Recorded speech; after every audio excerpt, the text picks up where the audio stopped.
Netcasts you love. From people you trust.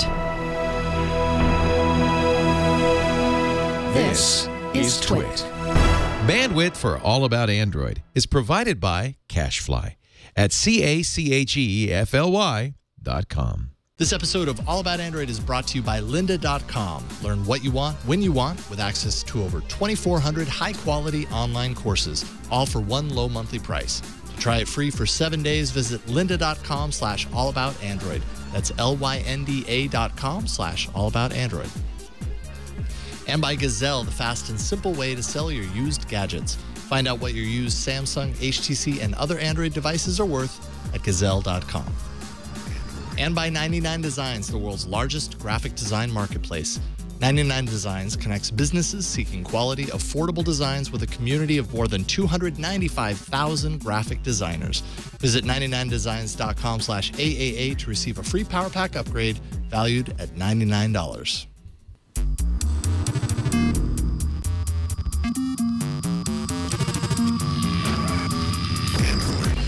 Hello and welcome to another episode of All About Android, episode 160, recorded on Tuesday, May 6th, 2014. We are your weekly source for the latest news, hardware, and apps for the Android faithful. I'm Jason Howell. I'm Ron Richards. I'm Gina Trapani. Hello, team. Assemble, unite. We are here to talk all about Android and other related products and things and services, and maybe patents. Yeah, I know. Wow, wow. I feel like we can't avoid this discussion today. It's like I have to. It has to be in there.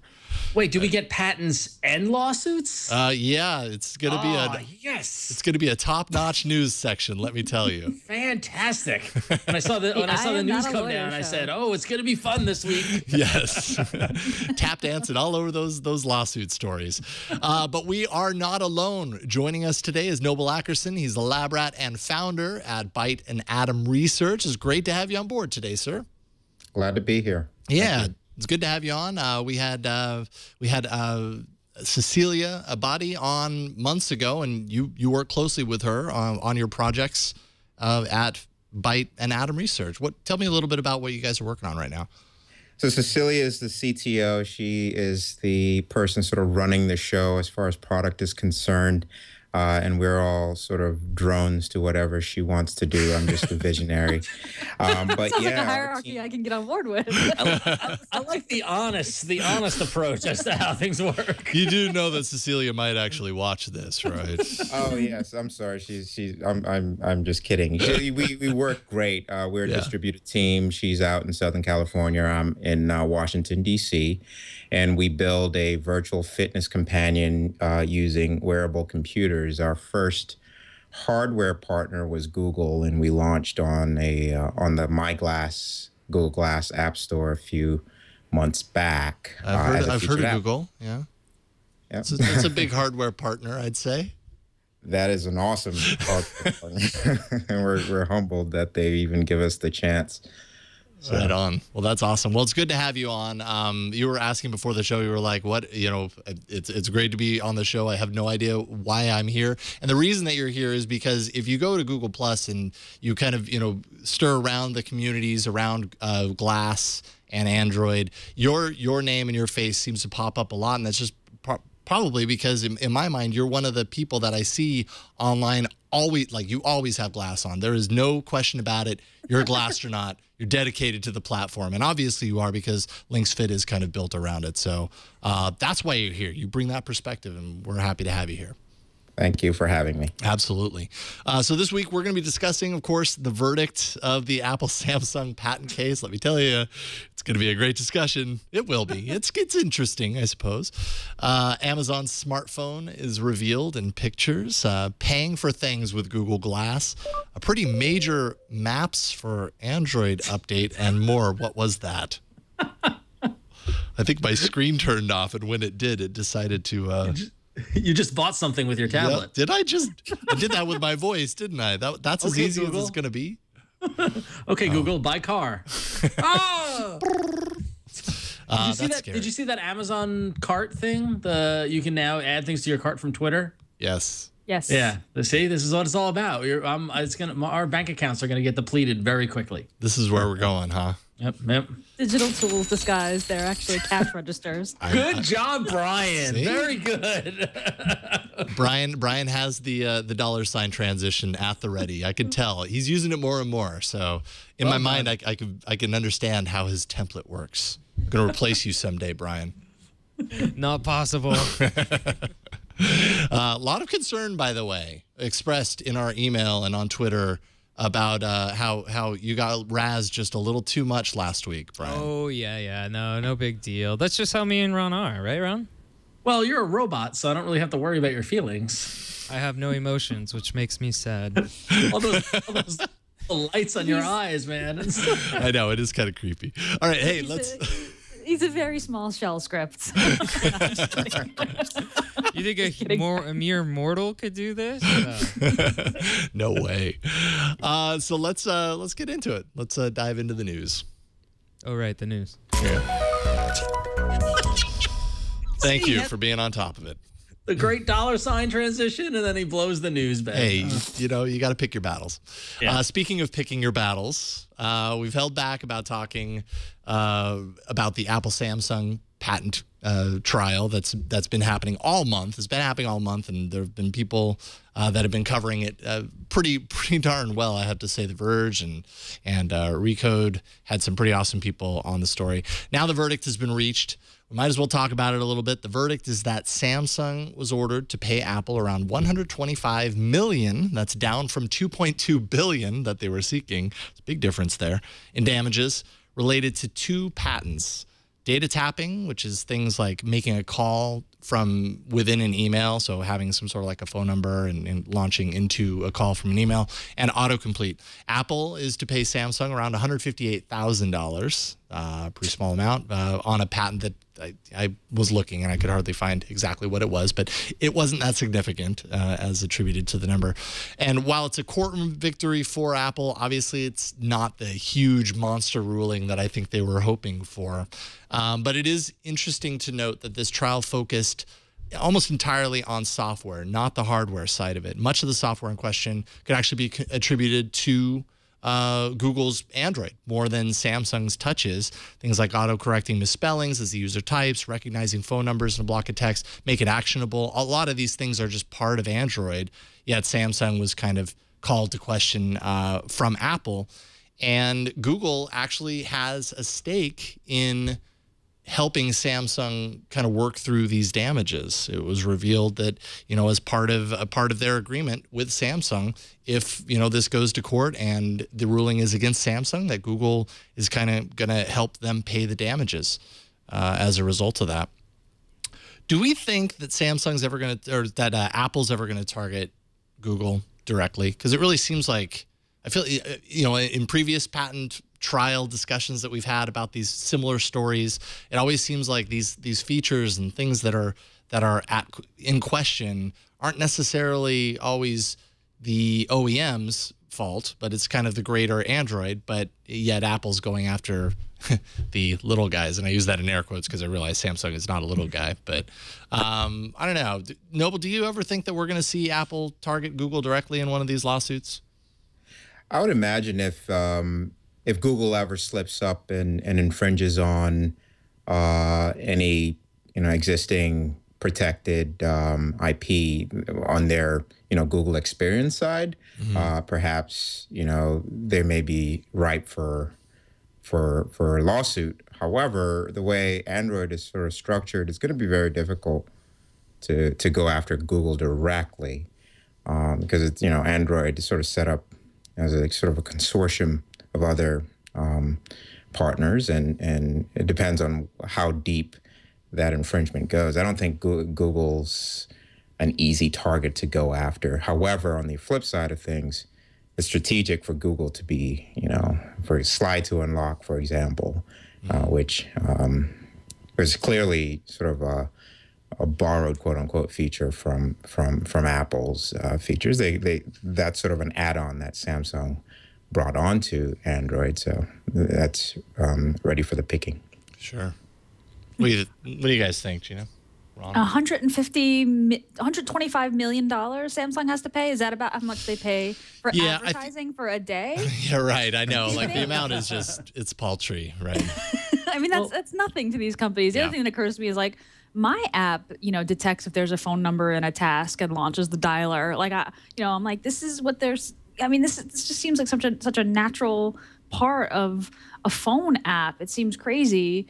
I don't know. These things always seem crazy to me. Yeah, they do.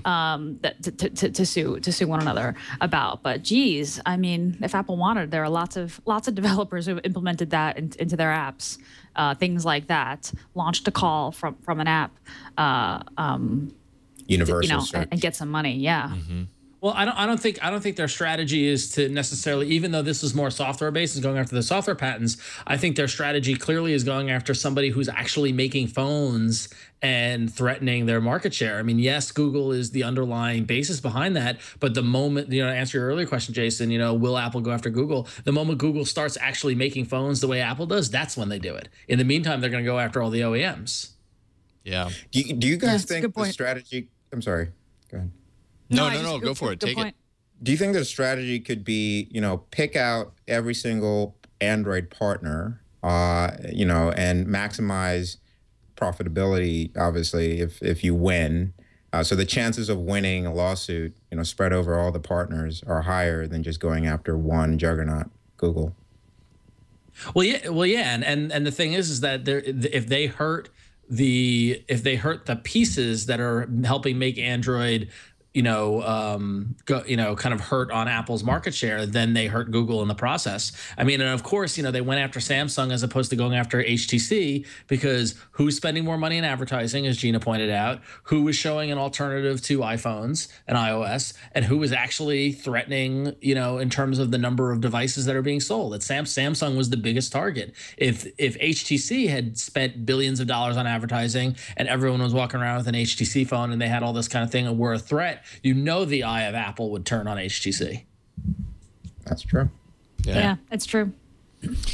So, and a part of me just kind of believes that this is not the last that we're going to see of an epic, the epic. I feel like anytime it's Apple versus Samsung in the courts, it's, suddenly it's got these full features with multiple articles that get lumped into them about how this could change the face of mobile and blah, blah, blah, blah. I just think that we're going to kind of continue doing this. And if this one is apparent, that's powerful right there. Anytime you can make an Eye of Sauron comparison, you got to take it. I, for one, am very disappointed that we haven't come up with some sort of Law and Order gavel sound to go with these lawsuit coverage over all these years. I just thought of it. Or just basically the Law and Order sound, the don don. Yeah, exactly. Is that what you're talking about? Yeah, I like that. Somebody do that because we can't do that on the fly.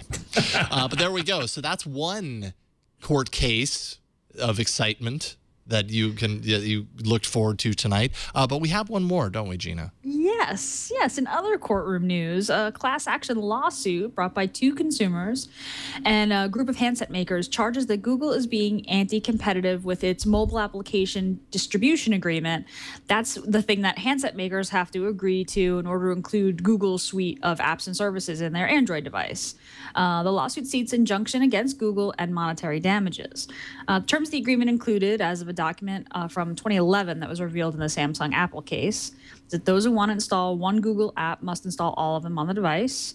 Google search is set as the default with specific info as to where the search box has to appear.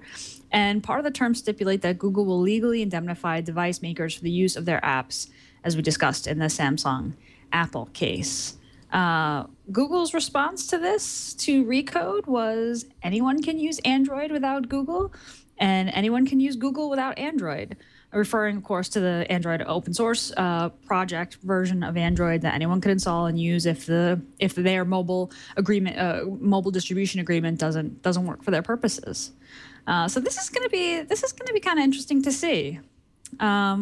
I don't know. What do you guys think? This MADA, this mobile distribution agreement, has been sort of a point of contention, and it comes up all the time in the conversation about whether or not Android is actually open, right? And we've talked about this a lot on the show too, and the conflating kind of the open source Android versus the Google experience Android. People consider Android the Google experience, but there's actually an open source project that you can run on anything, and you don't have to get any sort of permission from a Google. Do you think that Google is going to get out of this by saying, "Hey, you can use Android without agreeing to our terms"? This is where I Jason, don't know. think? This is where I don't know if I'm just kind of like shrouded because like I'm, kind of a fan of the things that Google does, or I'm a fan of, Google's version of Android and that kind of stuff. But I don't know if it's necessarily anti-competitive. Everybody's making a lot of money in the mobile space. So, I don't know. I feel like this kind of goes into territory that I only slightly understand, the greater implications of it. But Google does offer a version of Android that works absolutely. It doesn't entail their services at all, and that's kind of Google's right? Like we have the open source version that you can choose to use. If you want to use our version, well, then you have to play by our rules. And I don't think that's being anti-competitive, because that still leaves the door open for companies like Amazon to do what they do and still make a great business out of it. Amazon's not hurting. They're doing all right using Android and not using any of Google's services. So then I think it becomes a trickier thing to prove. Well, I think it's definitely skirting the razor's edge when it comes to these class action lawsuit type, kind of people. I could see the argument going, yeah, you're providing this, there's an open source version, but you aren't putting you're putting all your resources towards this one, and therefore that's antitrust and anti-competitive and all that sort of thing. I mean, that's where the idea of dominance versus anti-competitiveness gets cloudy, and we end up in the courtroom having to deal with litigation to define that. Because I definitely think that there are people, I don't believe it. I agree with you. I think that they're kind of playing both sides from the middle, and they're saying, okay, yes, here's this, open source option, but here's our option, which is better. Come play with us. But I could definitely see the argument that people are making and dragging them into court over it. Yeah, and I know we're probably going to get emails about this if I don't mention this too. This isn't necessarily, I'm realizing this as I was speaking about this just a few seconds ago, that I'm kind of a little wrong here. This isn't necessarily about, other Android device makers feeling like it's anti-competitive to release a smartphone. It's, from what I understand, it's more about Google's requirements of using their service on their version of Android means that they lock more people into their search products and into, and that might be anti-competitive against other search companies trying to do search, because Google has basically, a monopoly on search on all of their Android devices that aren't AOSP. And that's where it kind of gets into the world that I feel like maybe I'm a little out of, it's a little bit out of my ballpark to answer that wisely. I mean, but none of us are lawyers, right? Right. I know. This is Believe me, about, I tried to get some lawyers on the show today because I was like, we need some help on this one. I know we do, and everyone was busy. But anyways, Gina, what were you saying? I mean, it is tricky, right? This is hey, if you want to run the Play Store, if you want to run YouTube on your phone, then you have to do all these other things too. You have to agree to, you have to have all the search, the search engine placement here. You have to agree to these other terms, and then you can use the word Google. You can get Google approved for your device, and that's been how Google has sort of enforced their Google experience version of Android. But I mean, once the Amazon phone comes out, which we'll talk about, and there are other types of phones, it doesn't feel like consumers are locked into that yet. But I'm not sure. But I see what you're saying. This is about consumers saying, I can't buy a Google phone and easily opt into another search engine, or have choice about my experience. It's either all Google or nothing. Yeah, very reminiscent of Microsoft Internet Explorer. And that whole antitrust. Am I mistaken to think that? And I have a Google Experience phone like all of us here. But it's pretty easy to sort of change the default search provider. I don't. By default, it comes with Google, and makes sense for it to come with Google. But you can always go in and switch it to, Amazon Search if you want it. Right? Well, I think and correct me if I'm wrong, but the Google search bar that's ever present up at the very top of the phone. Got it. That's always Google, and that's always there, and that's part of the stipulation, right? Is that Google search is the default search in that box, and B, that box is at the top of your home screen in this particular place, and you can't move it, otherwise you're not agreeing to the MATA or the mobile application distribution. Yeah, I've been trying to change that bar to Bing for years, and it just won't change. See, I don't know there why. There we go. So thank God, there's a class action lawsuit that will allow me to add Bing to my phone. Ultimately, between both of these, I think one thing is true, and this always seems to come up on more and more with patent cases, particularly, but with cases like this in general. Who wins? The lawyers win. The legal team wins. They're making lots of money. Thank you very much, by the way, for the. There we go. All right. Oh man, that has a lot more reverb than I remember it having.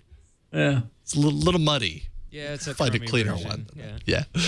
All right, Ron, what else is there? Completely switching gears, by the way. Well, every time we talk about Google Play Music, I feel as if there's always someone that points out it's not in Canada. Well, Yeah, all access. not anymore. There you go, Canada. You've spoken, and Google makes a major move for streaming music in Canada. There you go. Play Music, Google Play Music will be coming to Canada with their streaming service. All access subscription, including 25 million tracks. It offers playlists, digital stations, and storage in the cloud for your music locker.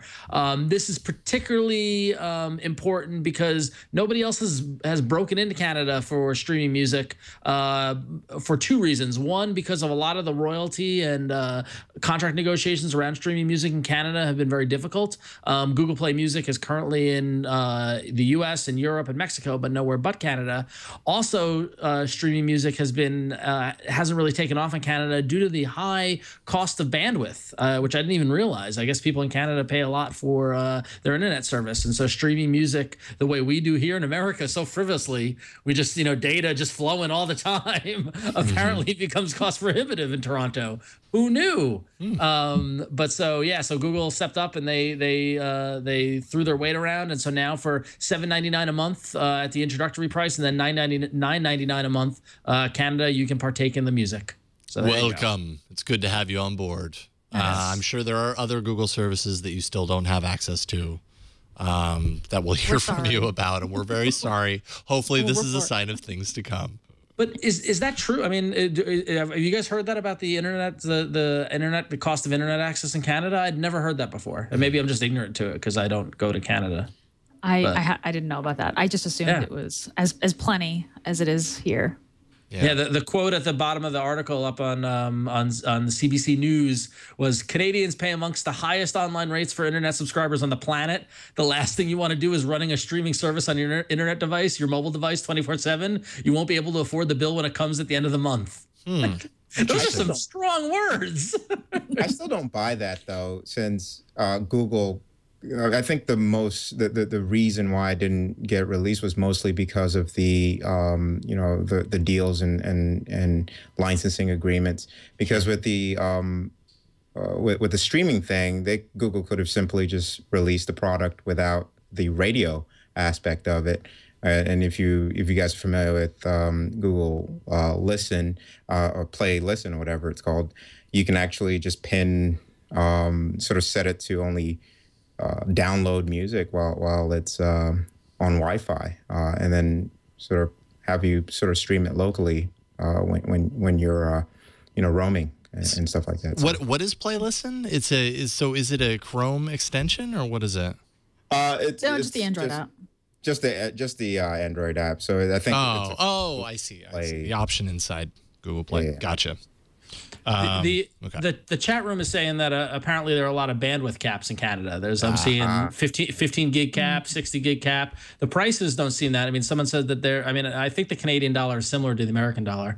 But yeah, I'm seeing like $80 for 50 down, which is similar to what I pay here. But if there's a bandwidth cap, then what's the point? So right. Yeah. Mm-hmm. I will admit I'm spoiled by my unlimited data plans, by the fact that I've got 50 down and 50 up here at home, and I've got unlimited through T-Mobile. Like, I don't think about that anymore. Ron, you don't get throttled? I got throttled once, and I think they learned their lesson. They didn't do it again. Well, what happened was that I got throttled once using my phone for tethering a lot, and I think it's because I buy my phone through the Google Play edition, not from T-Mobile directly. I'm just swapping my SIM card. So I think that there's a loophole in that you sneak in and they're not paying attention to our devices.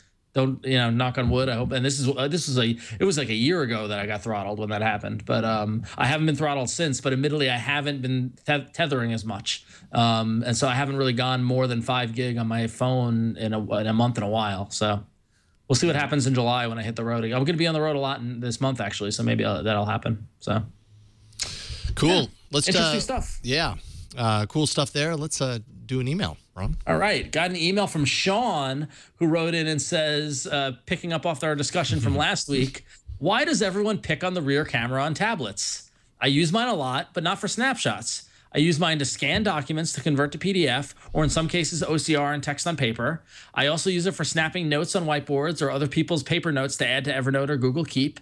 One other occasional use is while doing a video call, I sometimes flip the camera to the rear camera to show the other end something they need to see, like the view of the beach where I'm working.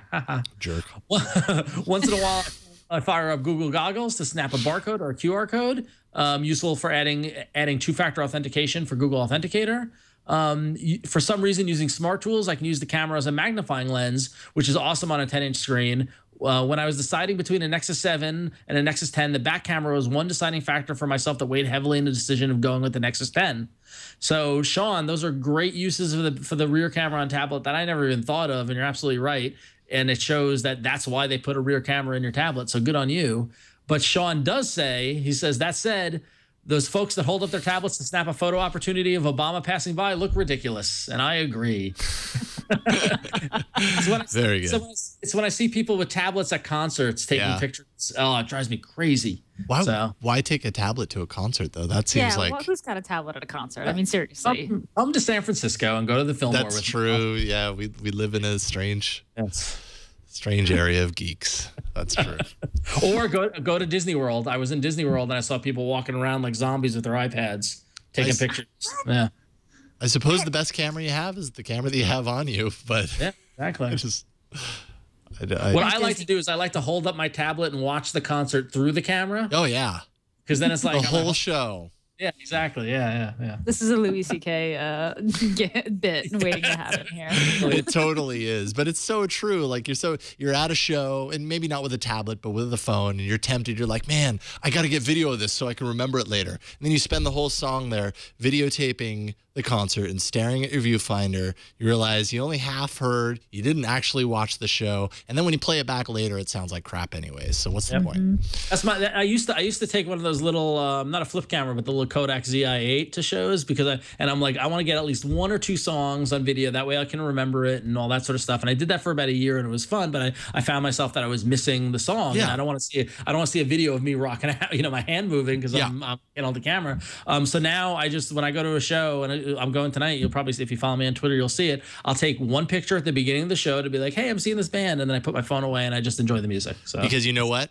There's almost guaranteed to be other people that are taking pictures of that show. Probably better pictures that you'd take because they're probably closer, maybe whatever. And in some cases, they're recording video of it that you can find on YouTube pretty easily a couple of days afterwards. So there you go. Exactly. You don't have to do any of the work, and all the enjoyment is yours. I find self-recorded videos at concerts to be very, very unwatchable. Yeah, most of the time they are.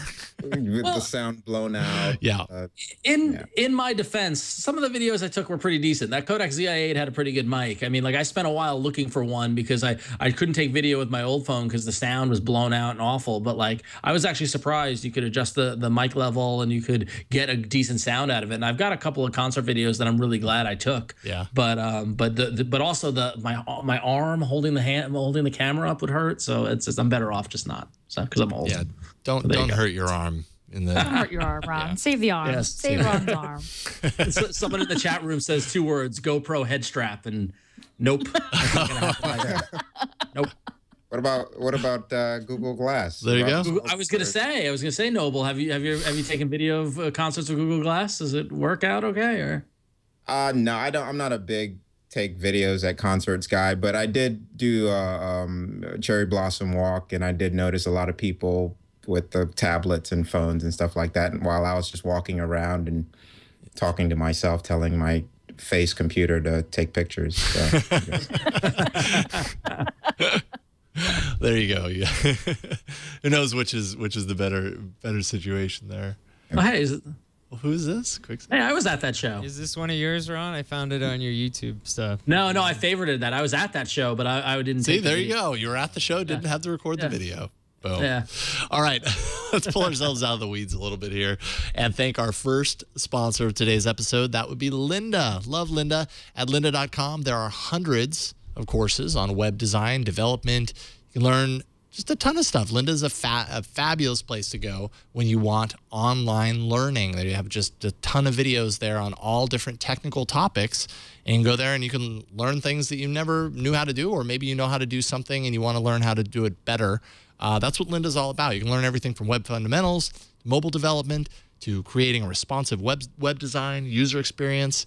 If you're interested in creating an app for mobile platforms, lynda.com has created a playlist for building a cross-platform mobile app that is available now at lynda.com/allaboutandroid. This is just how you keep up to date with your software, pick up new skills, like I said, explore new hobbies. They're easy to follow video tutorials. If you want to create a graceful user experience for your website, build interactive web applications, design your website with Photoshop, lynda.com offers thousands of video courses on all of those topics and makes it really easy. You can learn those latest tips, real work techniques, and best practices from their courses in Photoshop, for example. I've watched a ton of videos on music production and setting up your space and mixing and all that. But lately, here at Twit, we're actually transitioning from Final Cut 7 to Adobe Premiere. And I mean, Lynda's the perfect place to go for that. They just have a ton of tutorials from the basics of Premiere to diving into different, techniques and ways to work with Premiere to, better equip you to be a better video editor. That's what it's all about. It's a great reference and resource. Over 2,400 courses with more added weekly. All lynda.com courses are produced at the highest quality. This is not a homemade video on YouTube. Lynda.com works with software companies to provide you updated training the same day new versions hit the market. And this is so true. New software hits the market, and within a day, you're seeing videos on how to use it. And it's a great resource for that. You'll always have the very latest skills. At Lynda.com, the instructors are accomplished professionals at the top of their fields, and they're passionate about teaching. And their courses are for all experience levels, beginner, intermediate, advanced, whatever you happen to be. You can watch from your computer, your tablet, your mobile device. You can pick up where you left off, whether you have 15 minutes or 15 hours. Lynda makes it, structures it so that it's easy for you to learn start to finish on your own terms. And they actually have transcripts that you can search to find quick answers immediately and jump right to that point in the video. It's super cool. Lynda.com also offers certificates of completion when you finish a course, which you can publish to your LinkedIn profile, which is, great. If you're in the professional in the field, shows others that you have that extra training and that you know what you're talking about. So it's only $25 a month for access to the entire lynda.com course library. Or for $37.50 a month, you can subscribe to the premium plan, which includes exercise files that let you follow along with the instructors using the same project assets they do. And you can try lynda.com right now with a free 7-day trial. Visit lynda.com/allaboutandroid to access the entire library. That's over 2,000 courses free for 7 days. That's lynda.com/allaboutandroid.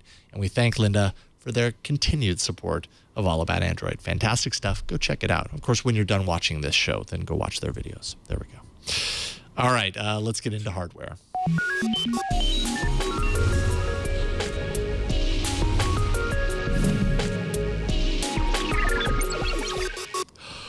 So, Gina, are you excited now that you've seen it? This is kind of all right. So this is kind of exciting, kind of not, but let's just put it out there. Boy Genius Report published the first alleged rendering of the alleged new Amazon phone, and you're not going to believe it, you guys. It looks like a phone. Black rectangle. Yep. It's nuts. It's a black rectangle. No, I'm just kidding. Okay. So there's the phone. Brian's got up on the screen there. It is indeed a black rectangle. It looks nice. It's got rounded edges. We've got a physical home button. We got some chamfered bezel going on. It almost looks like it has a rubberized bezel or something. That like side bumper almost looks like. Yeah, it does look. The back does kind of look like a bumper there. You got kind of speakers on the bottom, charger on the bottom. This is the phone that allegedly has 6 cameras, front, rear, and then the 4 in the 4 corners to do that 3D magic that it's supposed to do when you're looking at products on Amazon or looking at your wallpaper. And also supposed to, the other rumor was that there's gonna be some sort of Amazon Prime data plan. Yeah, that's not really interesting. sure what that's supposed to be. It is kind of interesting. Not sure what that's supposed to be. Rumors are some sort of partnership with AT&T Maybe it's unlimited streaming instant video. Maybe it's free Amazon. I mean, look, Amazon's going to go out of their way to make it as easy as possible for you to purchase things from them, particularly with this phone. So I don't know. I mean, I'm kind of excited about it. I really love how Amazon makes devices that are affordable and make getting the things that you want really easy. But I don't think that this particular phone is. I mean, my eyes didn't pop out of my head the way they did when I saw the HTC One. That said, I think it's better looking than most Samsung devices. I mean, nothing too crazy about it. I don't know. What do you guys think? You guys excited about the Amazon phone? Do you want one? Think of the concert video 6 cameras could take. They're not now, Ron. Come on, they're not full-fledged cameras. Okay, it's going to be a 3D rendering of the concert experience. It's going to be great. It's like the concert from 5 different point of views. It's a concert recorded from 5 different people at once. I wouldn't say I'm personally excited about this in a I want to buy it sort of way, but the more I hear about it, the more and the renders look pretty sharp. I mean, it really depends around the price, of course, the cost, and you have to imagine Amazon's probably going to keep it pretty inexpensive. Some of the goodies like the Amazon the Prime connected, or what was it? Prime data. That could be interesting. Some people are thinking that it might have something to do with like certain like Amazon's suite of apps not counting against your data plan. So interesting stuff there. Maybe not for me, but I could see there definitely being a market for a phone like this, especially if it's priced right. What do you think about all this, Noble? Is it just me, or does it sort of remind you of the Nexus 4 a little bit? As far as it does have a little bit of a Nexus 4 look to it. You're right.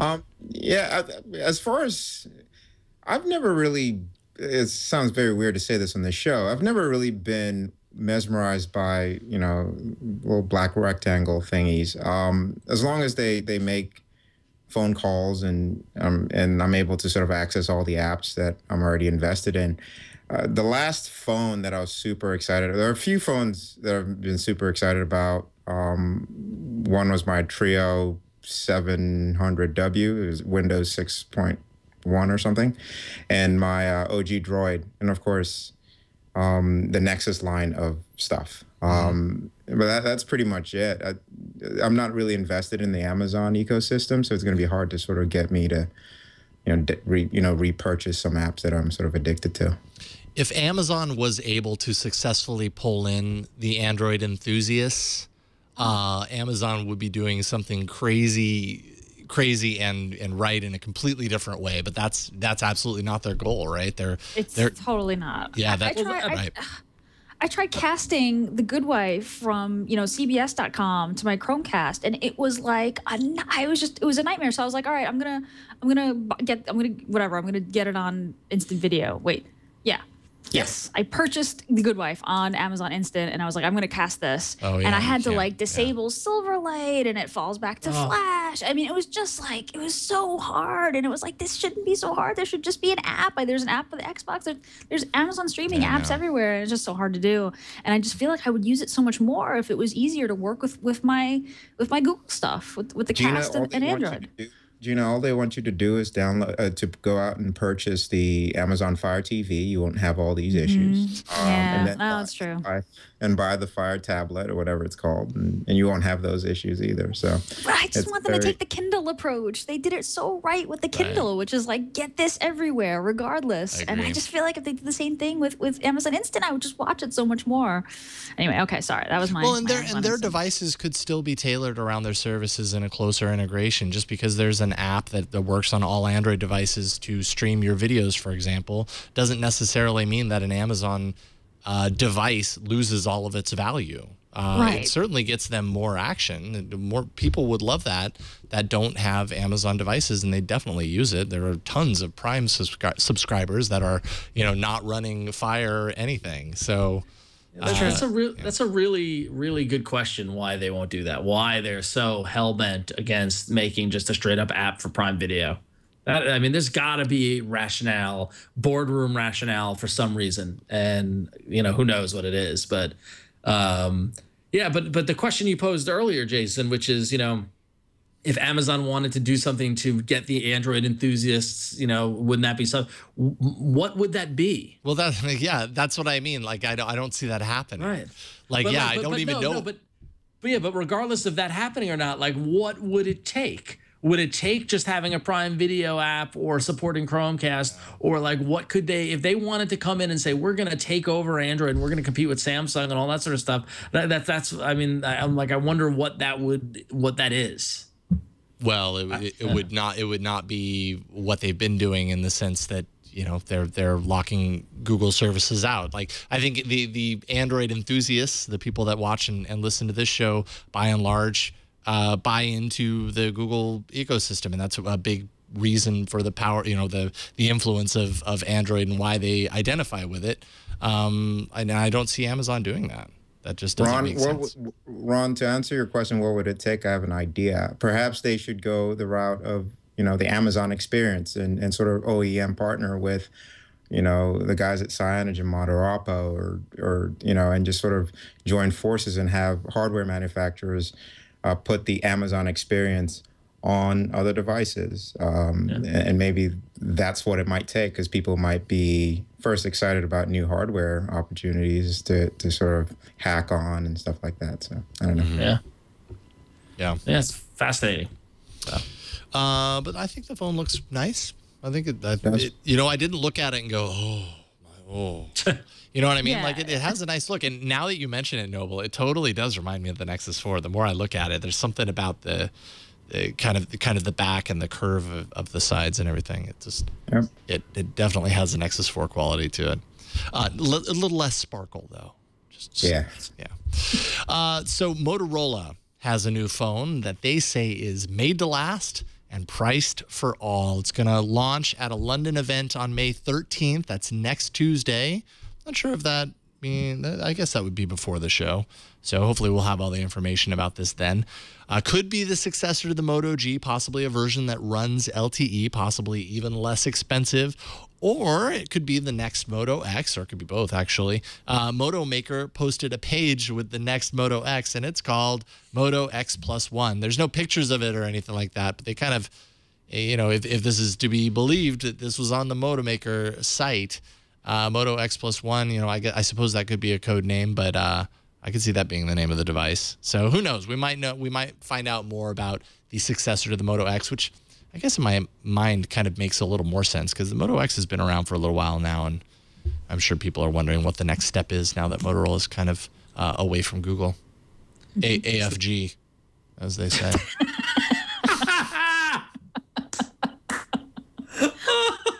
Sorry. Well done. Thank you.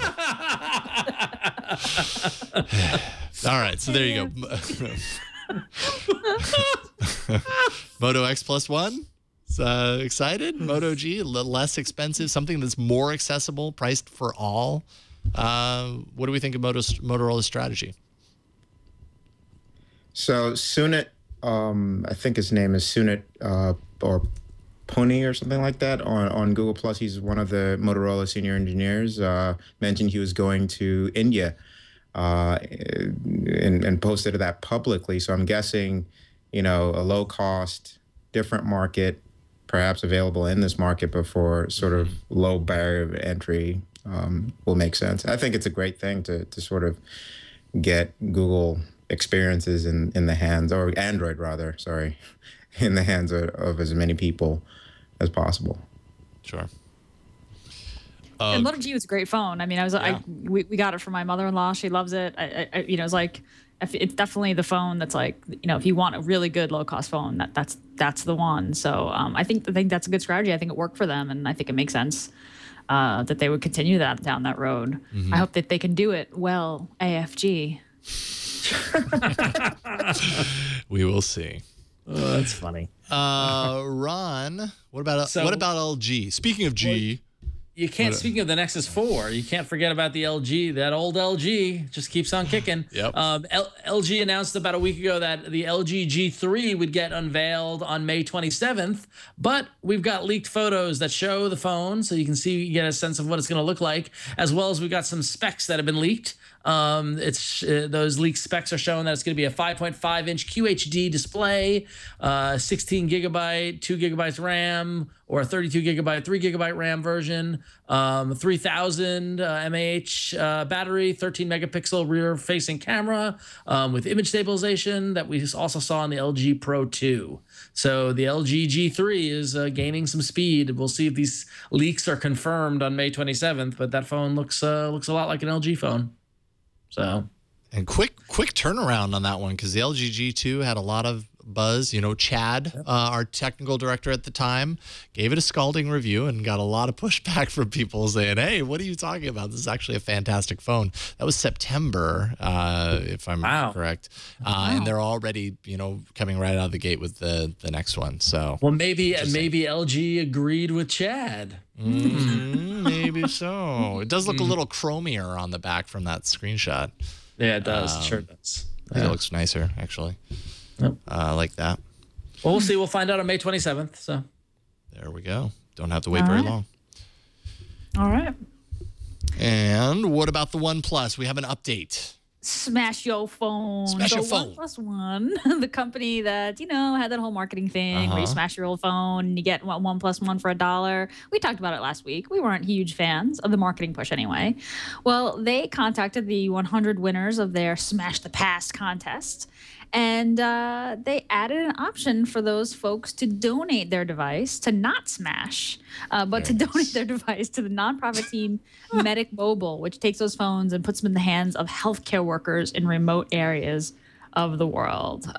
So, you know, winners can still smash them if they want, but kind of nice. Actually, quite a graceful recovery from what was some bad press. You know, a lot of people saying, "Hey, this is a terrible idea. Why would you do this? Why would you kind of create this way?" So I like that there's that option.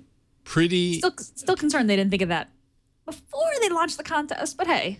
Yeah, you know, well, pretty easy fix too, like being able, you know, kind of turning right around. That's one thing they've definitely done with this promotional campaign. They've been very vocal with it, but they've shown in a couple of different ways that they're listening to the audience. But that's probably because they have a lot to lose, right? They certainly have promised a lot. Their hope and their promise is to shake up the mobile, you know, world with an amazing device that's low cost and that doesn't skimp in a lot of ways that they say devices and manufacturers do right now, including service and listening to their audience and fans. So I think that's great. Fantastic option to be able to donate their device where it's going to do some good instead of just sit in a landfill. Good on them. So, yeah. And then let's see here, a few things about glass. We have, this is interesting, I think. Google is supposedly testing ways for glass wearers to send money via Google Wallet on their glass. And I have to ask you, Noble, how does the thought of paying for your restaurant bill or splitting your tab with someone that you went to eat with your glass, like, is this something that you'd actually do? I feel like this is like, I don't know what problem this solves, but I suppose you might as well do everything with glass, so that would be included. Well, not necessarily. I don't think I've ever had dinner with my wife at a restaurant wearing glass. Yet. I've had glass for over a year now. Right. And that has not happened once. I think, I mean, if it's available and there's a use case there, there might be a weird opportunity to use it. For example, going to a concert with Ron, and right before he, I asked him a transaction to record a video for me on his fancy tablet. I might, you know, pay him a $5 surcharge through glass or whatever. Right. $5 for him to sacrifice the song recording it so that you can just enjoy it. I understand that. He can do the recording and I can actually enjoy it. I don't think I just like with the Gmail option, I believe you're able to send money on Gmail. I've used that once and really never really think of Google services when it comes to transactions like that. Maybe that'll change if I use it more. I don't know. Yeah. I know, it just seemed like I read that and I was like, oh, I wonder how many people have actually wanted to do this. But, I mean, one thing that I would love to see is, you know, changing the way we think about, transactions and point of sale and e-commerce. If glass, I guess I can't really judge it. This is just a rumor, but if there is a seamless way for it to interact with their point of sale stuff in stores. I don't know how deeply embedded that wallet tap to pay option. Maybe I just sort of tap with my side of the face.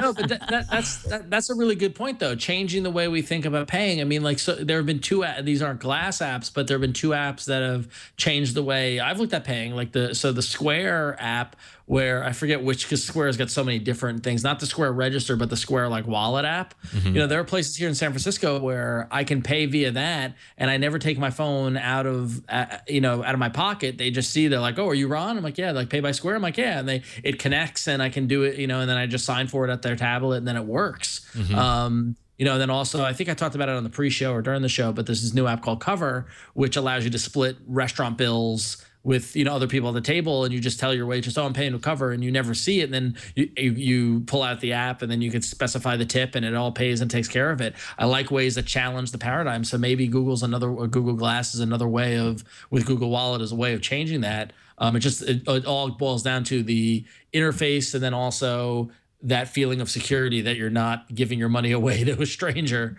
that it actually works, Right. Yeah, and some people I've heard, are saying like, oh, and someone's just gonna walk right by to some wearing glass and be like, pay so and so, or whatever the voice command is, and it's just gonna happen. And I guarantee you that's not gonna be how it's gonna be implemented. Google would never do that. Just make it as easy as a simple voice command, and then suddenly money transfers. At least Google, prove me wrong. Like, don't prove me wrong. Rather, make it a little bit more than that, and I'm sure that they will. That would just be silly. Yeah. Actually, here's an idea before you move on. Yeah. What if, and I don't know whether this is a good idea or not, but what if the cashier, on the other hand, had glass and would use the SKU or the barcode as sort of a way to sort of inventory stuff as, people were purchasing it out. So the checkout line wouldn't require a scanner. It would just be a perpetually on camera that she would just look at and just, that would be actually pretty awesome, right? Like the cashier looks at a pile of stuff, and all of the facing whatever. Why am I suddenly blanking? The barcode. UPCs. That's what I was looking for. The facing UPCs suddenly just scans all of them just at sight, and boom, you've got. Now, of course, that would burn the person's the right side of the person's face, because glass would be perpetually on. But if you think about it, it's a way that Google Wallet could work on the flip side of things. Yeah, no, absolutely. There we go. Thank you. The dollar signs are always going up. Shouldn't they be raining down from the sky? I have no control over that. Oh, okay. All right, cool. Sorry? I was just going to say, we might be going to the well on the dollar signs. I'm just saying. It was funny the first time, Brian. But money keeps coming up. Money will always be funny. Now, Noble, you are obviously you're a dedicated wearer of glass, and that's part of the reason why I follow you on Google Plus, because you push kind of glass into interesting places, and that's because you're dedicated. You're wearing it all the time. You're also developing stuff with LinksFit around it. Is glass the future from your perspective? Is this the future, or is this just an interesting kind of way that you get to the future? I think head-mounted and wrist-mounted or ankle-mounted wearable devices, or even clothes that we wear, anything that sort of has sensors and the ability to sort of talk to something else is the future. Glass is, for me, I'm definitely overdoing the glass thing online, but it is my life. I wear it more than you, Gina. I wear it a lot. I do sort of adhere to certain bits of etiquette that I've sort of self-imposed. For example, when I'm at home, like right now, I rarely ever have it on because my computer screen is a little bit more convenient. I do have it on right now because of the show and just wanted to play the part. But it's always on when I'm out. It's always on, when I'm working out. I treat what we're working on at LinksFit is to sort of turn wearable computers into personal fitness assistants, so intelligent fitness coaches. So not just glass, but, we're working with James Madison University in Virginia, an NCAA football and soccer outfit. And we're using different hardware and even Google Glass to give the coaches and trainers, strength and conditioning coaches, better insights on how their students or their athletes are performing. So that's sort of the future of LinksFit, and I quit my full-time job a year ago in order to start this new full-time job. So to answer your question, absolutely, this is the future. Excellent. Absolutely. Get it? Absolutely. There you go. I think it's clear even to folks like me who are not totally sure about glass in my everyday life. I mean, wearables are certainly wearables in the fitness space. It seems obvious that it's the right fit, and that is the future. Particularly for health and fitness, sensors are the deal. And I think, and we were talking about that. We were talking about last week. Really, the wearable segment started with fitness, with Fitbit and all that sort of stuff. And it's interesting to see it evolve, and kind of like it's fascinating to see the wearable concept. The leading innovator is the fitness vertical, which I find fascinating. And with with the emergence of the watches, and then now with glass, I think it'll be great. So. Right. Yeah, according to the CEA, they said, I think this year we're slated to purchase about $1.4 billion in fitness-related wearable devices, and that doesn't even include glass, because glass is not considered a fitness-related wearable device.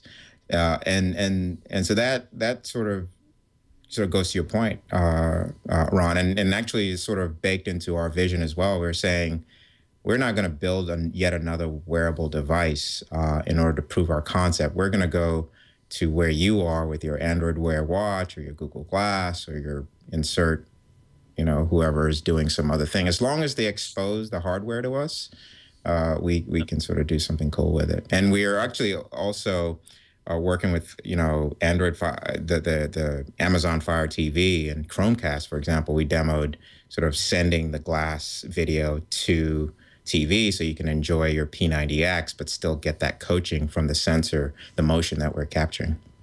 That's so cool. Very cool. Yeah. Did you see that Nike shuttered the Fuel Band project? I know, right? Yeah. So many people nervous.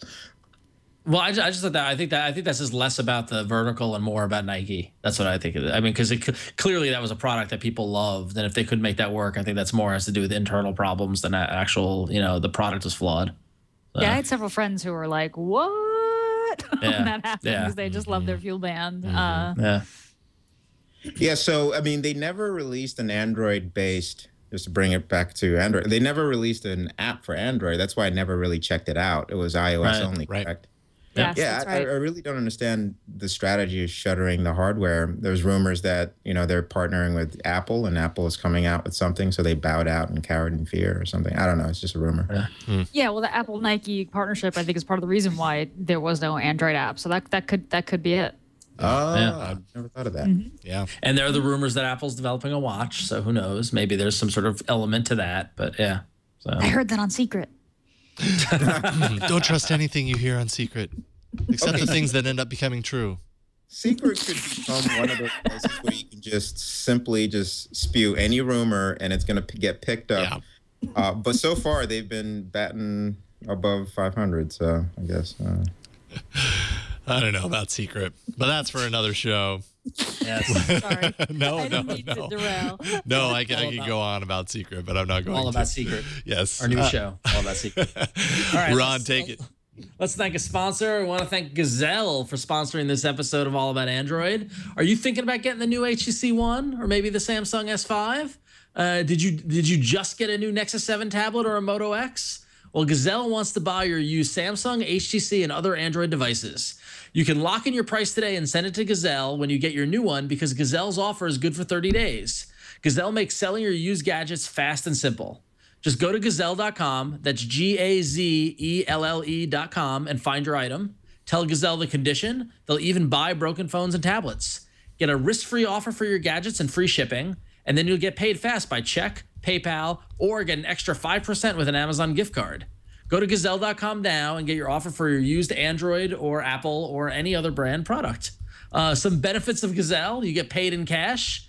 Payment is fast, within a few days of the item being received. It's totally risk-free. The Gazelle offer for your device is good for 30 days, giving you time to transfer data or set up a new device. Gazelle will also wipe your data for free, so it's trustworthy. Gazelle has paid more than $100 million to over 70,000 customers. It's super easy. They've got fast shipping. Most items qualify for a free box. Fast process, no listing hassles. Pretty much they make it really simple. So, someone like me who's got the original OG Nexus 7 and I want to upgrade to the new one, I'm going to look into selling my old Nexus 7 to Gazelle and then buy the new model so I can stay current. All right, so find out what your Android device is worth. Take a minute, go to Gazelle.com to find out. Do it now because your device may lose value the longer you wait. Every minute your device gets older and depreciates in value. So go to Gazelle.com now and find out what you can get for that used device. And thanks for sponsoring this episode of All About Android. Tick, tock, tick, tock. That's the sound of your device losing value right there. Exactly. Yeah. Yep. Okay, let's jump into apps.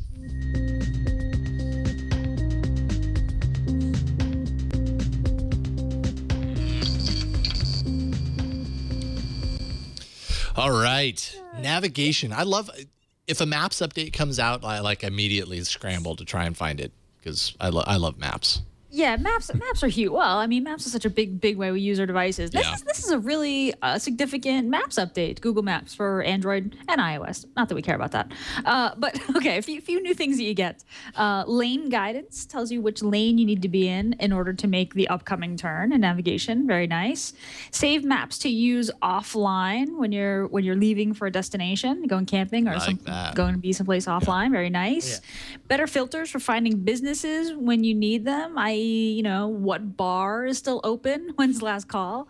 And that's this important. Is interesting. Uber app integration. So you can compare transit and walking directions with Uber access in one click. So if this only works if you've got the Uber app installed, and if you're in a city that Uber exists, you'll see Uber as one of the examples. And then finally, easier access to saved locations. So really big, nice update here. Particularly that the Uber option honestly kind of surprises me, I have to say. Like for Google to integrate a non-Google product into one of their core apps. I mean, I guess you could argue that Uber is kind of a Google product because they invested so much in it. But that's a big deal. It's a big deal for Uber. I don't know. What do you guys think? Yeah, the Uber integration was the one that made me shake my head and read it again. Like, what? Did I read that correctly? Like that? That's me too. Kind of crazy. Kind of awesome too, though. So. Yeah, but it kind of makes you wonder. I mean, are they gonna add integration for other ride-sharing services that they didn't invest millions, hundreds of millions of dollars in? Like, it made me a little. Well, that would be anti-competitive. That would be anti-competitive, Gina. Why would they do that? We don't want a lawsuit. Yeah, it did take me by surprise too, but it has to be that the Google Ventures kind of link there. I don't know, and it makes me wonder if there's going to be any sort of integration into any of their other services as a result, because I don't feel like we've really seen this in Google Apps. This kind of direct integration, as like a feature set that they push out, and if we have, it hasn't happened very often. So I don't know if maybe this is a sign of things to come. Not products that they don't outright own, right? Like Waze integration, Zagat. We've seen that, and that makes sense, right? Because those are products that they own. But the Uber integration kind of, I'm not in the Bay Area, and I've never lived there. I know that everyone loves Uber, and I haven't actually used it myself. I tried once and it didn't work out. Whatever. And I'm in New York now, and there's Uber here, but it seems like there's a lot of Uber worship that goes on. Yeah, there is, and I've never used it. I cannot live without Uber in San Francisco. I do not have a car. I'm going to use Uber tonight once I finish the show. Oh, and Lyft too. Lyft is a good option as well. Good job, Brian. There you go. How does Brian do this? I'm kind of in awe. He's pretty quick with this stuff. Having a serious discussion about car services, and but Lyft with their pink mustache is well known, and actually Lyft is expanding like they recently had an announcement that they're going to like 30 more cities or something like that. It's crazy. But yeah, no, I don't own a car, and you know, I get around through public transit and stuff like that. But Uber and Lyft are my two go-to apps I probably use the most. So yeah, I mean, I grew up in Brooklyn. There's car service here. Like if you need a car, like you call a car service. Granted, I much prefer to use an app. I don't want to make a voice call, but it just feels like, oh, this is just a car service that's in an app. It doesn't seem like that big a deal. I know that it's not the same in California. There aren't, you know, because it's just not as dense, right? So it's a lot easier, you know, when you can see cars near you and all that. Yeah, and we're getting into the validity of these car service apps, but like, you know, for years in San Francisco, you could not get a cab. You just couldn't. I mean, like you would be out at 2 a.m, and depending if you were in the avenues, you're stuck. If you were, you know, when you're out in the Mission, the lights are off, whatever. A lot of times I've seen cabs, the light is on, the for hire, but they're going to a fare that someone called for, so they just won't pick you up.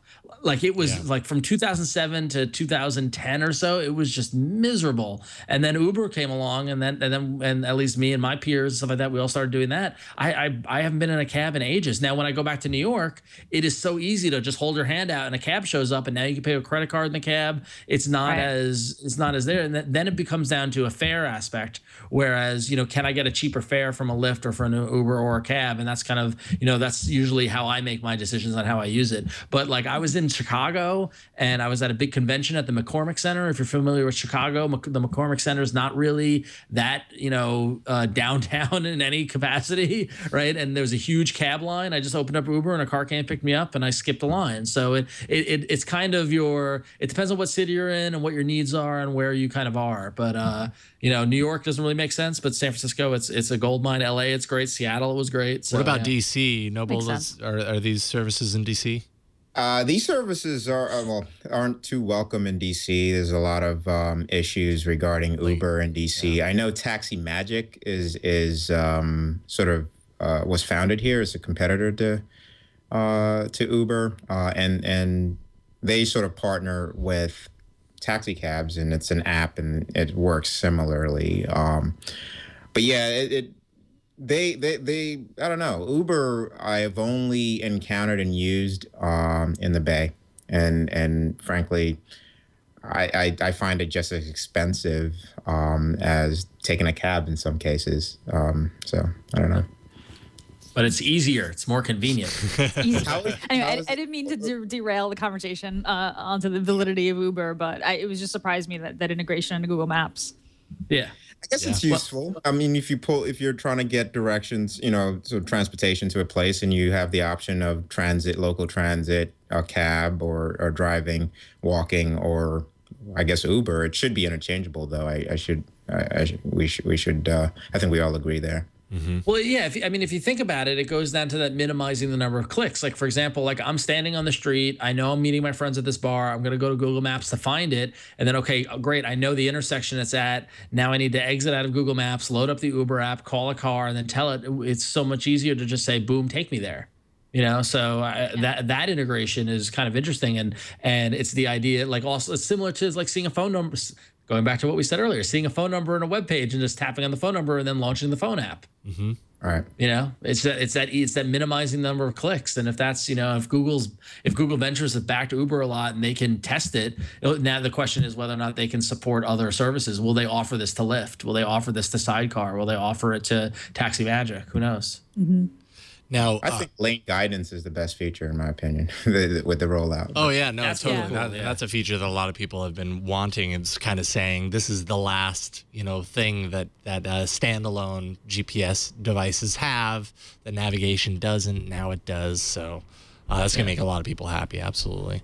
Now, go for it.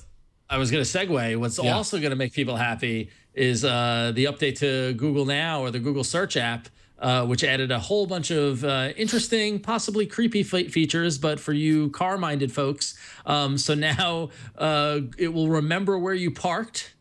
It does this really well. And which also, like, you know, the moment this rolled out, how many app startups who are doing, remember, I think I did it. I did valet in the arena. They're like, no. Yeah, the collective, no. Yeah. So Google Now will remember where you park. So let's say you're driving to the mall and you park in that huge mall parking lot. It's going to remember where you parked, and then you go into the mall, and then it will tell you when you're near a store that has a product that you recently searched for. So I'm like, hey, I want to get a new baseball mitt, and I'm going to search for prices of baseball mitts, and I'm going to go to the mall, and it's going to say, hey, Sports Authority's in this mall, and they've got that mitt you searched for. Yeah, that's crazy. And then it also is going to track what stores the mall has inside of it, which is pretty cool. So you're really looking for whatever the pretzel stand and Ann's pretzels. You can know that it's in the mall, so that's pretty cool. You know it's in there. You don't know how to get there, but it doesn't give you a map to the pretzel store. Which is really, you would think it's the 21st century. I could get a map to the pretzel store. Come on. Priorities, Google. Jeez. But so the folks at Android Police did their typical APK teardown, and they found some interesting stuff where things like you can see friends' photos where you are near the location that it was taken. So within the APKs, there's code there that's kind of cool, that if you're in a location, you can see the photos your friends took. Real timer integration, which is interesting. Yes, finally. Yeah. More travel reservation information, like multiple legs, boarding platform, reservation numbers, etc. And now music controls in Google Now, so you can control your music from Google Now. So more and more information is getting pulled into that in that Google search app, and it's getting more and more powerful every time they update it or plan to update it. Yeah. So, who knows? We might hear more about all of those at I/O. Although, what was the feature? I think it was the finding out what's in the stores. No. Sorry, the product that you've researched.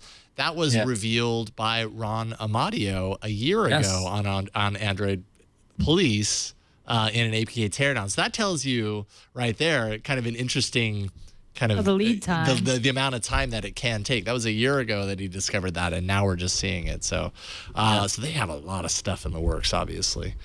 It's like the super app, Google Now. It's just swallowing up all these little apps and just pushing you the information that you need, without having to do a parking app and a, shopping app, and it just is all there. Yeah. And that's the thing. Those people who are making those apps now, is that a threat? Like if you're doing a very niche specialized service app, will Google find it like, oh, that's a good idea, and then pull it into Google Now and obliterate you?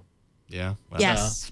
And then you move on and you make something else. Yeah, they're in that space. I know over in I/O, they're talking about how the whole idea of I/O last year, they're talking about the whole idea of Google search was to sort of have something personalized, what you're interested in the background. And I noticed a glaring thing yesterday with the Google Play thing that we're talking about.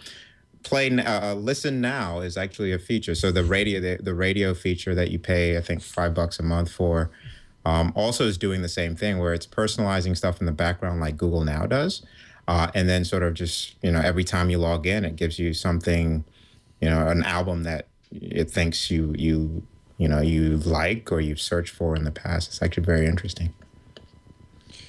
It's giving me lullaby renditions of David Bowie. I feel like that's a really good.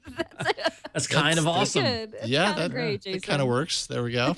All right. I love those Got it. Rockabye Baby albums. When you got to listen to lullabies, you might as well listen to Rockabye Baby. It always cracks me up when it's like Metallica. Yes, hey. Yeah. They're pretty awesome, you have to admit. And finally, Google did what they do sometimes, and they release a bunch of apps all at once. We saw this a few days ago. Google broke out individual apps for Docs and Sheet, which may be a little confusing. It used to be that all these things were housed inside Drive, and Drive still exists, but Drive more and more is seeming like, your collection, and then individual apps for Docs and Sheets, so that you can have your, an individual app that controls your spreadsheet and your word processor. Do they even call them that anymore? Your doc. Word processor just sounds 80s to me. And then Slides is coming soon. So there you go. I wish they would integrate chat into the mobile versions of these things, but they don't have that yet. Hopefully soon. Let's take a very quick break here and thank another sponsor of today's episode. That would be 99 Designs. And 99 Designs, fantastic service. We've actually recently used them to, create more logos for our stuff. We're constantly releasing these hoodies and sweatshirts and stuff that have awesome Twit logos that are designed by folks on 99 Designs. What is it? If you're looking as a business, you want to stand out, it can be challenging. And, particularly if it's a competitive field, you're going up against a lot of people and a lot of other companies that have the resources for great design. And that's what visitors to your site or whatever, your users are, that's what they see first. So it's an instant snap decision that they make, whether they like what they see or whether, the competitor, maybe they like that better. It's important to create a logo that's original, but communicates what you do. And you don't want to fall for the trap of getting a logo that looks like your competitor's logo. There's all sorts of things to consider here. Remember, a great logo reveals your industry, personality, and point of difference, and looks incredible doing it. Looks easy doing it. That I think is the key. You don't want your logo to look labored. The best logos just look easy. So how do you get started when you need a new logo design? One easy and convenient way is to visit 99designs.com. You can get a unique logo that you love for as little as $299. If you launch a logo design project today, you're going to have dozens of concepts from designers from around the world by next week. These people, they just kind of wait for these contests to go up, and they immediately get to work, and you end up winning because you get just a ton of designs to pick from. Pretty awesome stuff. So visit 99designs.com/AAA. That's going to get you a $99 power pack of services for free. A power pack gives you more designer time and attention. 99 Designs will bold, highlight, and feature your design project in 99 Designs Marketplace, and you're also going to get nearly twice as many designs. Just cool stuff. Just poke around the site. You'll see the quality, the level of quality that you can get here. And it's not just logos. You can get everything designed. Your app, like I said, apparel, bumper stickers, the whole 9 yards. They do it all. These designers are talented, and they'll help you with your project, whatever it may be. Visit 99designs.com/AAA to check it out for yourself. And we thank 99 Designs for their continued support of All About Android. All right, everybody, it's time for the arena. So many enter, but only one lives. Android Arena. Last week, we had 4 apps in the arena: Front Back, Hello SMS, Fitbit, and IFTTT. The results are in. Yeah, kind of figured this one. IFTTT, if this then that, wins by pretty much a landslide, 67%. Way to go, Gina. Another win on your belt. Thanks. Good job. That was a gift from the gods. That one for me. Hello SMS comes in second at 24%. Fitbit third at 5%. Front Back, wow, did not get any love, 4%. That's okay. It's okay. It is kind of one of those apps that's like cool the first couple of times you do it, and then you're like, okay, I get it. So anyways, whatever. I'm not bitter. I'm just going to win this week instead. So I'm going to get right into my app. What do I have? I thought this was kind of neat. You remember, I don't know how long ago it was, but there was this app that allowed you to just grab random pictures from the ether. So you'd post a picture and it would go out and somebody else would receive it. And then you could kind of see, man, why am I suddenly blanking on the name of it? Anyway, somebody in the chat room is going to know it immediately and remind me of it. This is that, but for sound, for audio. And it is called Voxbox. And it's kind of cool that what makes this an interesting demo is that we don't really know what we're going to get. So this could go really tragically wrong. And that's always a lot of fun. So let's see here. So first of all, I love the old school design. Yes, it's got a nice design. It's iOS as well as Android, so you have both platforms, and it's just kind of interesting. So before we listen, let's go ahead and send something. I'm hoping that this plugged in here doesn't override the microphone. We got to make this really unique. So hookah shaka, hookah hookah. There we go. Okay, I don't know how unique that was, but that's all I could come up with. So there you go. So you submit it. You get your little viewfinder. Like, I like the design of it. It's kind of cute. And it sends it out. You have no idea who got it. You have no idea where it went. All you know is that somebody's going to get that, and they're going to go, what the hell was that? Now let's listen. Sugar, sugar, sugar, sugar, sugar, sugar, sugar. All right, sugar. There we go. Let's listen. Some people really do need a high five in the face with a chair. It's just very hard when the evil is nearly 80. All right, so see, there you go. This is why this demo is risky. Anyways, VoxBox. There you go. There's really not more than to show than that. It's really just literally random audio clips that you send out, and then you get whatever back. Brian, edit that out, please. Yeah, you're totally gonna win this thing.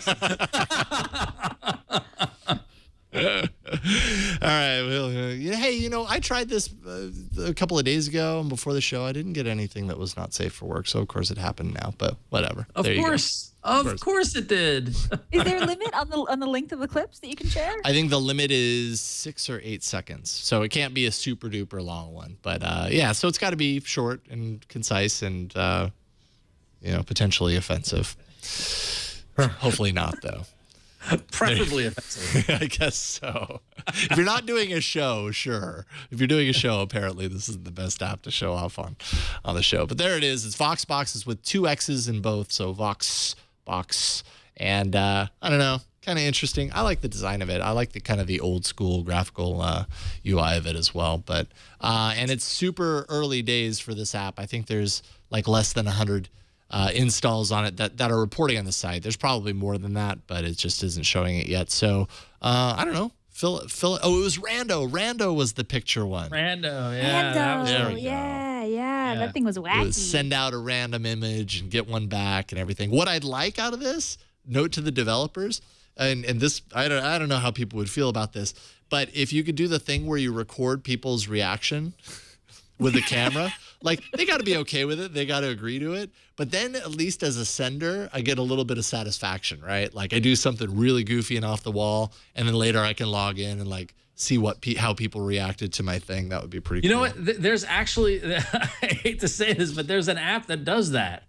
With random audio out into the world? No, not with random audio, but it takes it's photo reactions. I was gonna do it in the arena, but then I decided not to because I don't want to support selfies. But yeah, take a look. It's called Reactor, and the idea is that basically is like you send someone a photo, and then like basically it's like Snapchat, but captures what you're when you look at it, and then sends it back, and then publishes it publicly, like what your reaction photo is. So yeah, it's weird. So, okay. But it doesn't have the audio aspect to it. But, you know, that's one step away. So. Yeah, see, yeah, exactly. They all learn from each other. So I wouldn't be surprised if it's right around the corner.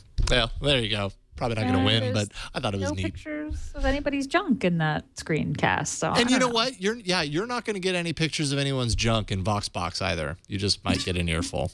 There you go. Yep. All right. Ron, what you got?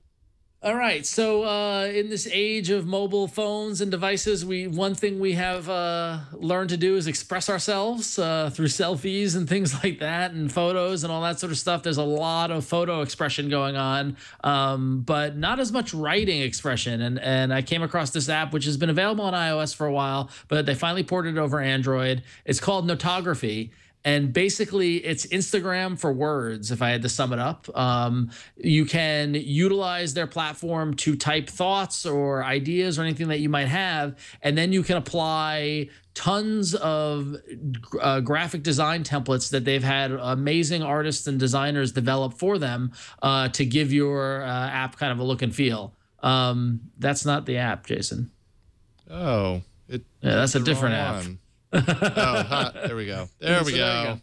So with Notography, what you can do is you can link it. You can link it to your Facebook and your Twitter and all that sort of stuff. Enables all social sharing, so you can also post to Instagram or whatnot. But if you didn't set up an account, Jason, you got to go through setting up an account, so you might want to switch back. Yeah. So once you type in your thought, and it can be a paragraph, or it can be just a sentence or a quote or something like that, then you can go through and you can scroll through the different design treatments they have and pick the one that you like the best and then publish that. So Notography has a whole community already within their application, so you can scroll through it if you wanted to, similar to Instagram, to see what people are posting. Or you can take your beautifully designed kind of posts and then export them out and post them to Twitter or to Facebook or to Instagram, wherever else you might like to go to.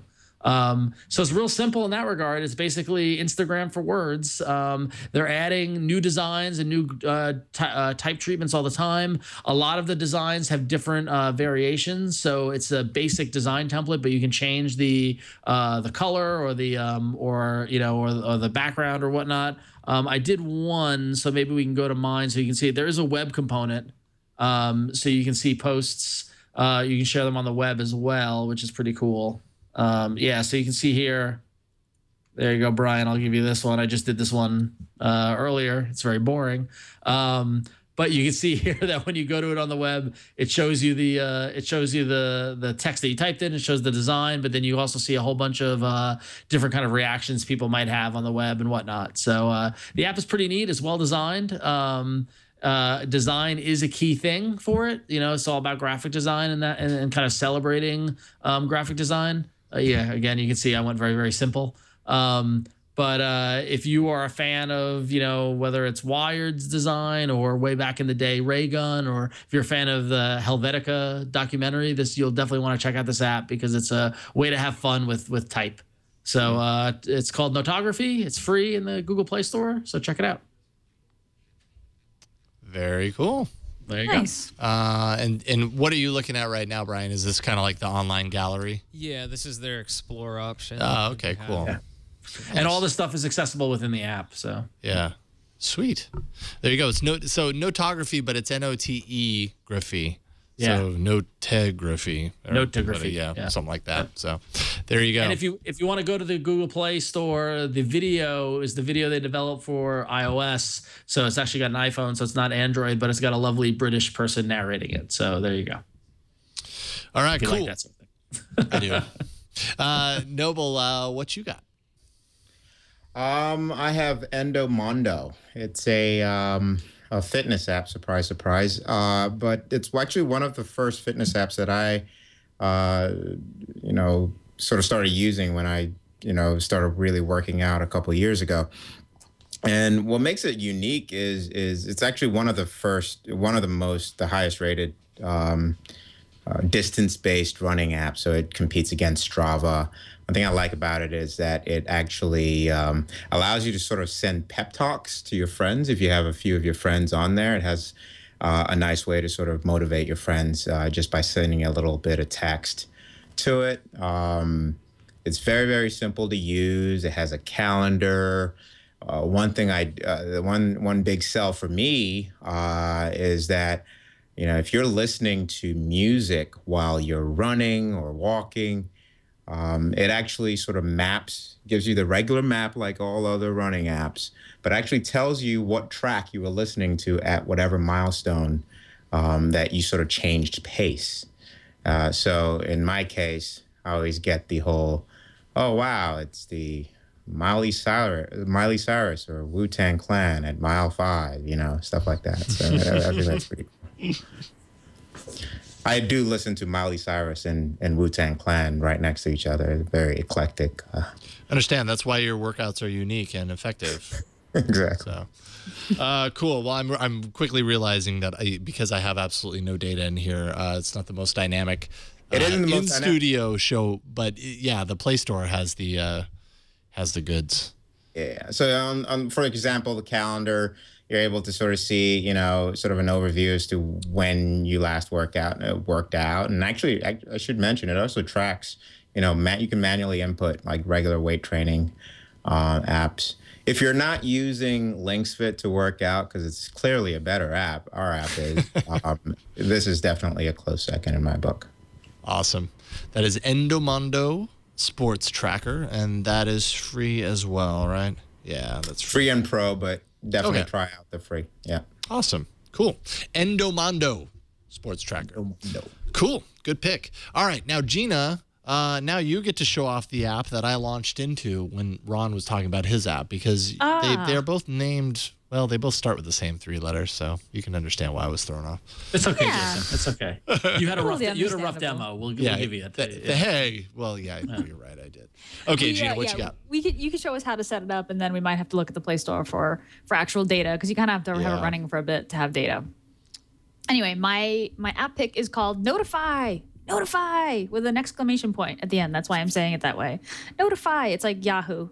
And it's a notifications home screen or lock screen widget. So the purpose of this app is basically this. You get a ton of notifications throughout the day, right? But if there's only certain notifications that you want to see right away that are important just by sort of glancing at your phone, that's what Notify does. It's a widget that only shows notifications from the apps that you really care about. So you launch Notify and you choose a layout. It's actually quite a nice layout. The default free one is free, by the way. It's transparent. And you pick out the apps that you care about the most. I want to get notifications from Pushover, from WhatsApp, from Trello, right? Those are kind of my big ones. And then you drag and drop the Notify widget onto your home screen. You can also customize the size. There's date and times. You customize the size of date and time. And then as you go through your day, Notify will show you the notifications on your home screen widget or your lock screen widget with full preview. You tap on a notification to launch the app, which is really, really nice. It'll be kind of a scrolling ticker so you can see the entire text of the notification. And it's actually a lot like Dash Clock, except you don't need an extension. It works with every single one of your apps that has notifications. And basically just, shows you the stuff that you want to see right there on your home screen or your lock screen without having to pull down the notification shade or wade through a bunch of notifications that you don't care about. Totally free, no advertising. You can upgrade to different layouts because you can select different layouts for the widget with an in-app purchase. I'm not sure how much. I think it's $1 or something to upgrade. Yeah, I think that Notify Pro is $1. Yeah, that's right. And it's quite nice. It might not be quite as good looking as Dash Clock, but it's a quicker setup and easier because you have to hunt down extensions. Yeah, there's Jason setting up. There we go. Okay. Layout. Yeah, so there you go. Right. So there's your Notify widget, and now as notifications from your various apps come through, they'll show up in that widget. Cool. That's awesome. So they show up below, or kind of? Yeah, they show up below, and they kind of stack. Well, depending on the layout that you chose. Right. Yeah, so you increase the size of the date. Yeah, there you go. Yeah, so exactly extra space. Sweet. All right, cool. Notify with an exclamation point, as if you were yelling it. Notify. There we go. That's just keep saying it like that. Notify. Notify. I won't really yell it because it'll hurt your ears. And I already hurt your ears once before with my app. So here we go. 4 apps to vote this week. Voxbox, Notography or Notegraphy, Endomondo Sports Tracker, and Notify. Go to aaapoll.com/160 to vote for your favorite app this week. Which one of those wins? Notify coming out in an early lead, it appears. We'll see where this one ends up. It's too early. There you go. Far too early. Far too early. Mm-hmm. We're talking 8 total votes. And last week, your winning app, Gina, I think got somewhere around like 200 and some odd votes. So could go either. There's a ways to go. Yeah. We got a ways to go. It's a long week, too. That's right. Well, that is it for this episode. Noble Ackerson, really appreciate you coming on board today. It's been great having you on. Thank you for having me. Absolutely. Thank you for having me. I really had a great time. You bet. We'll have to do this again. Where can people find your work online? This is kind of your chance to promote whatever you got going on. Thanks. I'm normally at LinksFit. My business. I also I also founded the Society of Glass Enthusiasts. So if you look us up there, if you are enthusiastic about Google Glass, you can join. There are over 3,000 members, about 25 chapters around the world. We do Wearables Weekly on Thursdays about wearable computers. Surprise, surprise. Would love to have you on the show, all of you on the show at any point. And that's pretty much it. I'm also on Google Plus. I'm one of the ghosts on Google Plus quite heavily. So right on. And that's plus Noble Ackerson. Right on. Well, it's been great having you on board, and we'll have you back again soon, Noble. Thank you. Thank you. Absolutely. Ron, what's up with you? Cool. Not much. The usual. You can find it all at about.me/RonXO, where you get links to my Twitter and my Facebook and my Instagram and my Google Plus and all that fun stuff. As well as last week, I talked about the Image Comics Humble Bundle, my day job where we make comic books over at Image Comics. You can see that's what we got going on this week. Humble Bundle continues for another week. And we just added 3 more books to it. So if you haven't dove into there, go to humblebundle.com and you can get all, I think, 12 books you can set your own price, and a portion of it goes to charity. It goes to the Help the Comic Book Legal Defense Fund. So go check out humblebundle.com. So there you go. There you go. Humble Bundle. Yep. And Gina, how about you? When I am not here on Twit, I am working my day job, getting my company off the ground. It's thinkup.com. You can sign up now. It's analytics for regular people. And in addition to All About Android, I do This Week in Google here on the Twit Network, and that airs on Wednesdays at 1 p.m. Pacific, 4 p.m. Eastern, getting my time zones right. So you should come on by and watch tomorrow with Leo and Jeff and Guess. Right on, Gina. I love ThinkUp because it pointed out to me that I retweeted one of my favorite brands, and I boosted their tweet to 6,000 more people. Oh. Nice. That's when I realized that I have more followers than Drake's Cakes. So, which is pretty cool. Doing Drake's Cakes a favor. They should be sending you some free cakes. Yeah. That's what I'm saying. They haven't taken notice of me yet, but I'm working on it. I absolutely am working on it. And Send them that insight. And ThinkUp is helping me find that. Yeah, I should let them know that. Yeah. Yes. That should be at least good for some free yodels. Yo, absolutely. Or some frosting. Just a little bit of frosting. Yeah, just a little instead bit. of a full cake, maybe just some frosting. Yeah. Brian, I won't forget you this time. What? Me, I'm not going to Jason? forget you. Oh, thanks. Brian Burnett. Finally. Technical Director Extraordinaire. What about you? Not much. You can find me on Know How every week with Padre, who's standing off camera, fortunately not distracting me. And also on Before You Buy, we did this little thing.